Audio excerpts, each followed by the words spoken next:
Enantiomers. Enantiomers are the stereoisomers, or enantiomers are the optical isomers which having same physical properties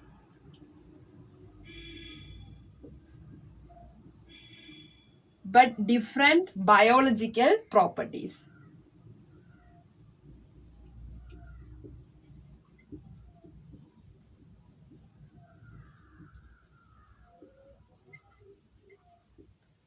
So, enantiomers are the optical isomers having same physical properties and different biological properties. Then, the chemical properties of enantiomers are almost same, but their chemical reactivity towards any optically active compounds are different. So, their chemical properties are almost identical,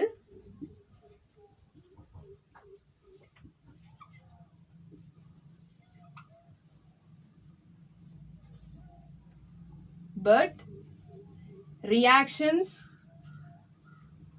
towards optically active compounds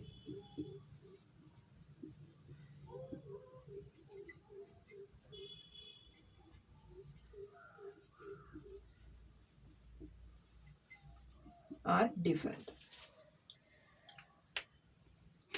Then the third point is these compounds, these enantiomers are non-superimposable mirror images. So enantiomers are non-superimposable mirror images.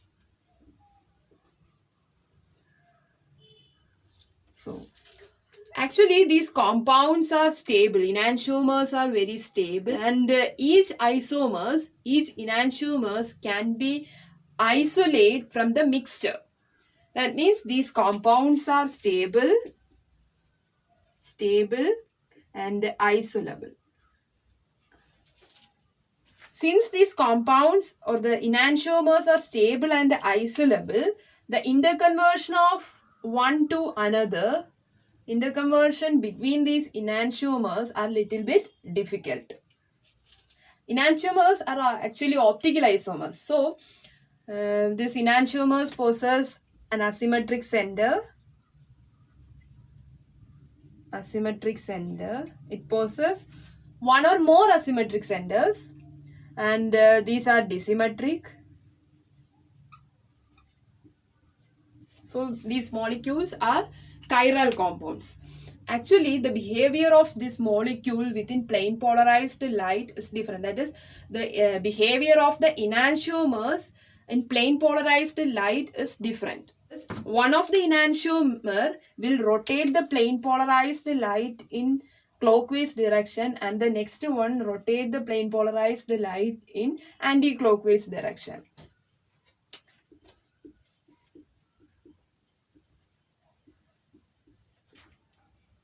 This is lactic acid, OH, H, COOH and CH3. The mirror image of the enantiomer is this.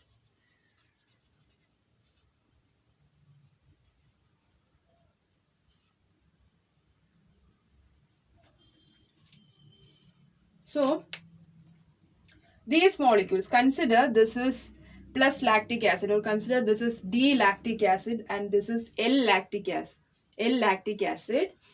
So, actually, we cannot say this is plus lactic acid or this is D-lactic acid and this is L-lactics by only by theoretically. It is an experimental observation. Okay. For our convenience, we are going to imagine that this molecule rotate plane polarized light in clockwise direction and this one rotate in anti-clockwise direction. So this is plus lactic acid and this is minus lactic acid. So one of the enantiomer rotate plane polarized in clockwise direction and the next one rotate it in anti-clockwise direction. But their specific rotation or the magnitude of the specific rotation is same.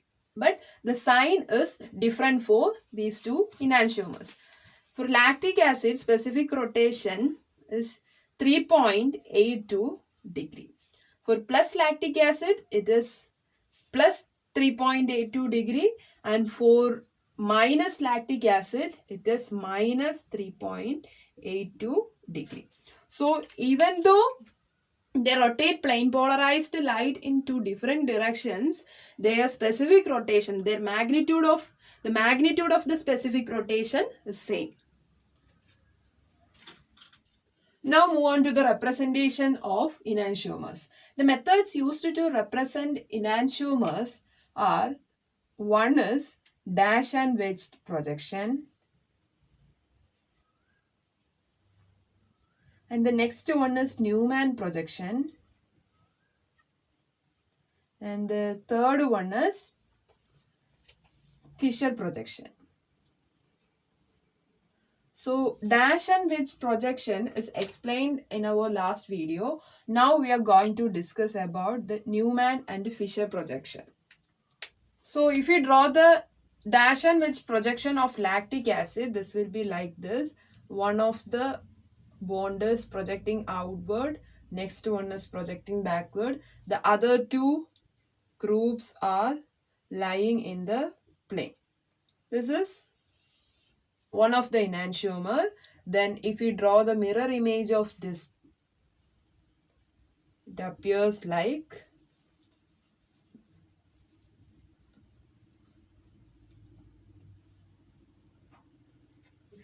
these two are the dash wedge projection of lactic acid. So one is plus lactic acid and the next one is minus lactic acid. Actually, we cannot say theoretically that this one is plus lactic acid and this one is minus lactic acid. We can only find out the plus and minus lactic acid by experimental methods. The next one is Newman projection. So in Newman projection, the asymmetric center is represented as a circle and all the four other groups are drawn as a part of a tetrahedron. So here we are going to draw the structure of lactic acid. So lactic acid will be like this: H, OH, COOH and CH3. If we draw the mirror image of this will be CH3 will appear here and COOH is here and OH is here and H is here. The third one is Fischer projection. So Fischer projections are the two-dimensional representations of three-dimensional molecules.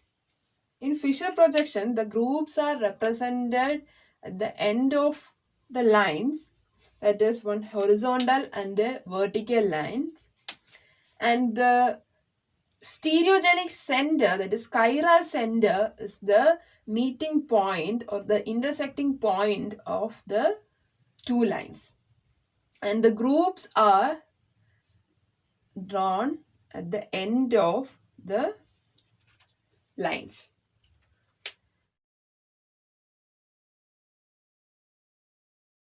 And the group projecting outward, the groups projecting outward are denoted at the end of the horizontal lines. And the groups projecting backwards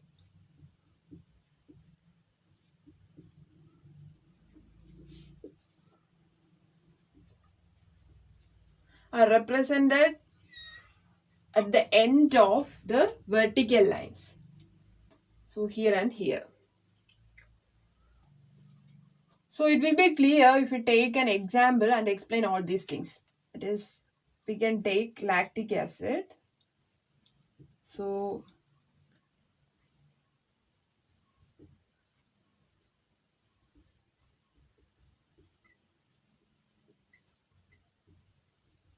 this is lactic acid. To convert this dash wedge projection into Fischer projection, we have to imagine that this is a three-dimensional molecule. We can use different methods to convert dash wedge projection to Fischer projection.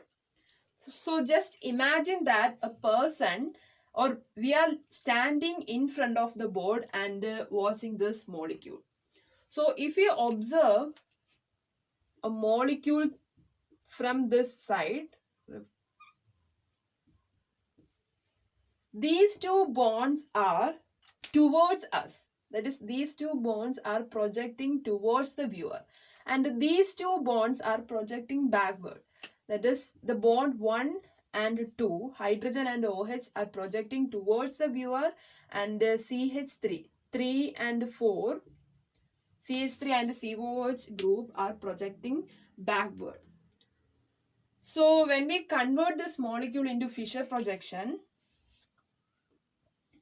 this is the stereogenic center, this carbon, this is the intersecting point, and these two bonds are denoted at the end of the horizontal lines. So this is hydrogen and this one, because this is hydrogen and this is OH.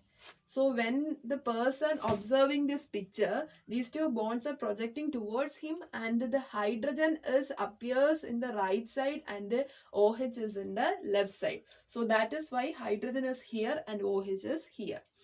And the bonds which are projecting backwards are represented at the end of the vertical line. So the group which appears on the top, right here, right on the top of the vertical line, and the next group, that is COH group, that is the group appears below when the person is watching this molecule, is written on the lower end of the vertical line. So this is the Fischer projection of lactic acid. Same way, if we draw the mirror image of lactic acid's mirror image is this. And now we are going to draw the Fischer projection of this structure. So we have to observe this picture from here. So if you observe the picture from here, this hydrogen and OH are projecting towards the viewer, and the CH3 and the COH group are projecting backwards. So this is the chiral carbon, and the hydrogen appears left and OH is on right side. So hydrogen will be here and OH will be here.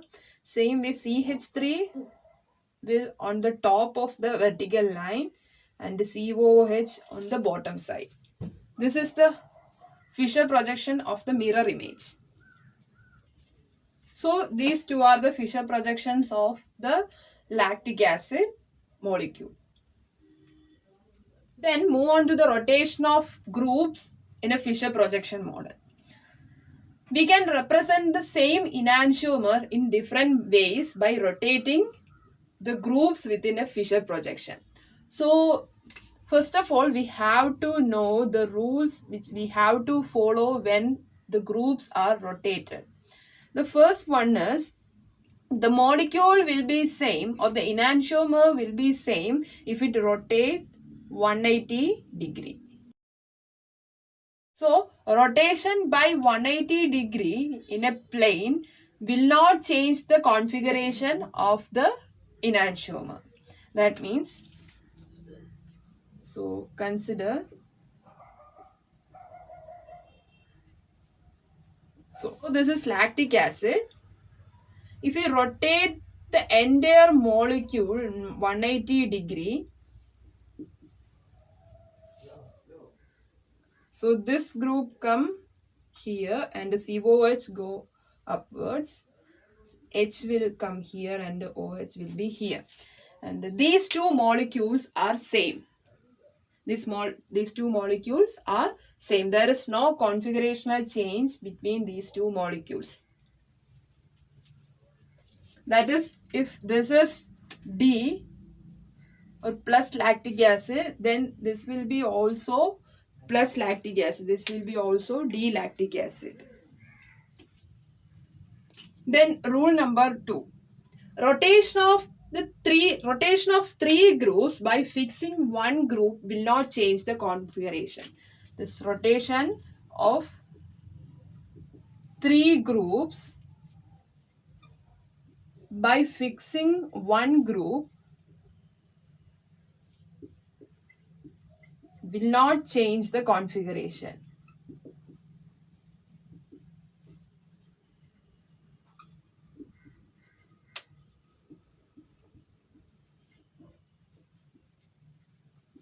That is CH3, OH, H and COOH. Now we are going to fix this group and rotate other 3 groups in clockwise or anti-clockwise direction. Here I am going to rotate these groups in clockwise direction. CH3 will be here and H will come here, OH will be here and COOH will be here. So these two molecules are same. There is no configurational change between these molecules. So rotation of 3 groups by fixing one group will not change the configuration. Then the third rule is double interchange will not lead to configurational change. Double interchange will not lead to configurational change. Configurational change. That is, consider CH3, OH, H and COOH. First of all, I'm going to interchange these two groups. So if we interchange these two groups, the structure will be H, CH3, OH and COOH. Next, we are going to interchange these two groups. So the final structure will be CH3 is here, it is here, COOH group is fixed here, and OH will come here and H will be come here. So the first structure and the final structure have same configuration. There is no change of configuration between this structure and this one. So these are the rules we have to follow when we rotate the groups within a Fisher projection. So we can say these two are the same stereoisomers or same optical isomer which are represented in two different ways. We already discussed that how we can write or how can we convert a dash width projection into Fisher projection. Now we are going to learn how we can write the Fisher projection of a molecule without giving any dash width projection or without giving any structure. First of all, lactic acid. So we know lactic acid is COOH, CHOH and CH3. So first of all, we have to write the most oxidized group on the top. So here groups are CH3, H, OH and COOH. So the most oxidized group is COOH, or the lowest IUPAC ranked group is COOH. So it is represented on the top. Now we have to write the chiral center. Imagine this chiral center is lying on the plane. Now we have to write the horizontal and vertical groups. So imagine the horizontal groups are lying above the plane and the vertical groups are lying below the group. So horizontal groups are lying above the group. So H and OH. We can either represent OH here or here. Actually, we are going to write both the mirror images, or we are going to draw both the enantiomers of, in the first structure, we are going to represent OH on right side and H on left side. That's all. So, horizontal groups are above the plane. Now, vertical groups are below the plane. COOH and CH3. So if we convert this into Fischer projection, this is chiral center and COOH group is here, OH here, CH3 will be on the bottom and H on left side. So this is one of the enantiomer. So this is the structure. Now we are going to draw the mirror image of this. So the mirror image of this will be here OH, here H, and here COOH and CH3. So if we convert this into Fischer projection, COOH on top and CH3 on bottom, hydrogen on right side and OH on left side. So these two are the optical isomers, or these two are the enantiomers of lactic acid. This is how we represent or how we write the Fischer projection of a particular molecule. So based on the rules of rotation, we can write this or we can draw these molecules in different ways. For example, this can be represented by rotating. This can be drawn by rotating 180 degree like this, OH, H, COOH and CH3. These two enantiomers are same. There is no difference between these two enantiomers. So by applying the rules of rotation, we can express this molecule in different ways.